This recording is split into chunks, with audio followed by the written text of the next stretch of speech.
रस्ते विकास आणि सौंदर्यीकरणाच्या नावाखाली प्रशासनाकडूनच शहराचं फुफ्फुस असलेल्या वृक्षांचा गळा घोटला जात असल्याचं भीषण वास्तव सुराज्य अभियानाच्या राज्यव्यापी पाहणीत समोर आलं आहे.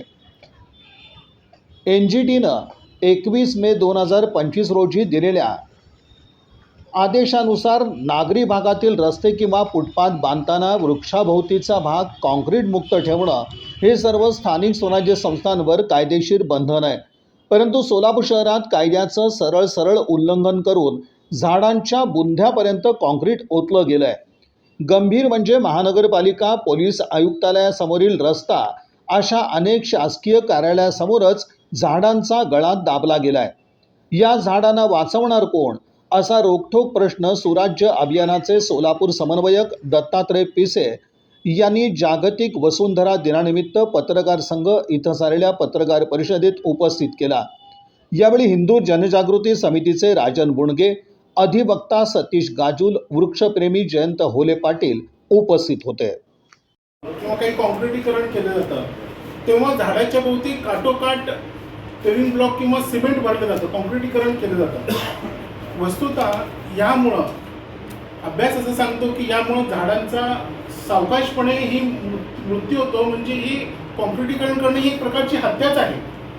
वस्तुतः जगामध्ये काय केलं जातं की आदर्श प्रशासन कशाला म्हटलं जातं, जिथं निसर्गाची झाडांची काळजी घेतली जाते.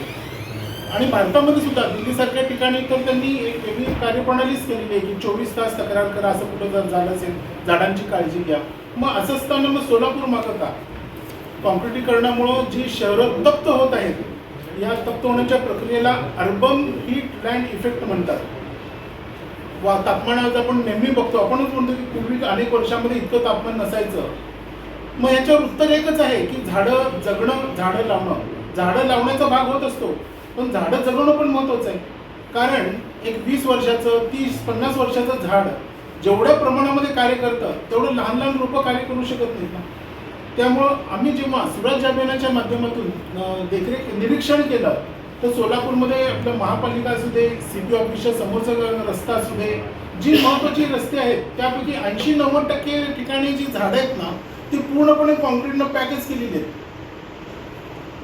त्यामुळं आणि या संदर्भामध्ये नॅशनल ग्रीन ट्रिब्युनलला 21 मे 2025 रोजी पॅन इंडिया एक आदेश जाहीर केलेला आहे. आणि याच्या जोडीला राज्याचा महाराष्ट्राच्या झाडांचं संरक्षण व जतन अधिनियम 1975 या दोन्ही कायद्याच्या अंतर्गत हा गुन्हा आहे.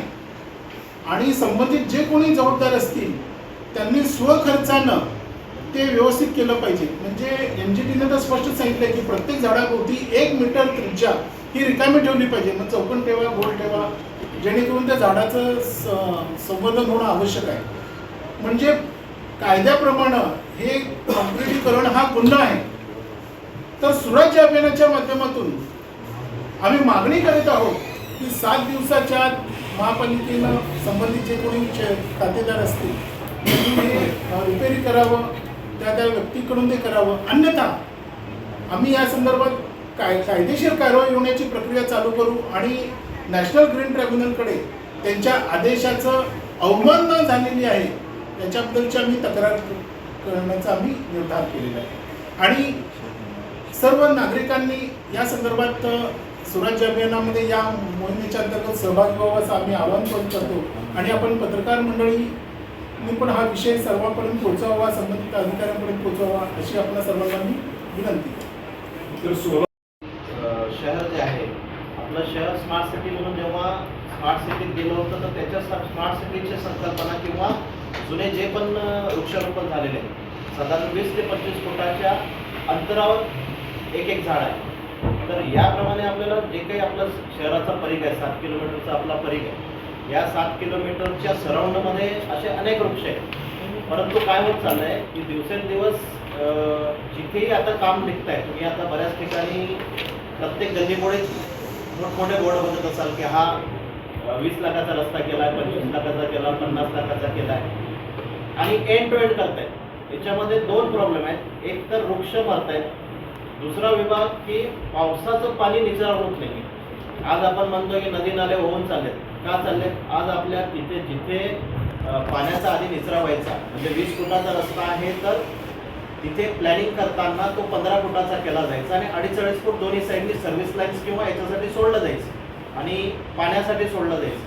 पण आता एंड टू एंड हा रस्ता करतात. महापालिकेने काय पद्धतीने नियम बनवले ते माहीत नाही. जेव्हा तुम्हाला रस्ता बनवायचा आहे तर समजा 30 फुटाचा रस्ता असेल तर दोन्ही साईडनी 5-5 फूट रस्ता सोडला जातो आणि त्याला पेवरिंग केलं जातं. पेवर हे सिमेंटमध्ये बसवले जात नाही, पेवर्स हे डस्टमध्ये बसवलं जातं जेणेकरून पाण्याचा निचरा व्हावा. आणि वृक्ष लावतानाही किंवा वृक्ष जिथे आहेत तिथे संबंधित याला 3x3चा त्याला बॉक्स केला जातो आणि नंतर हा रस्ता केला जातो. परंतु आता जे काही प्रशासन असो किंवा जे काही कॉन्ट्रॅक्टर्स असतील, मला त्यांच्या डिटेल्समध्ये जायचं नाही आहे, परंतु हा सामान्य नागरिकाचा प्रश्न आहे. आणि आज उन्हाळा आला की हे सगळं जाणवतं.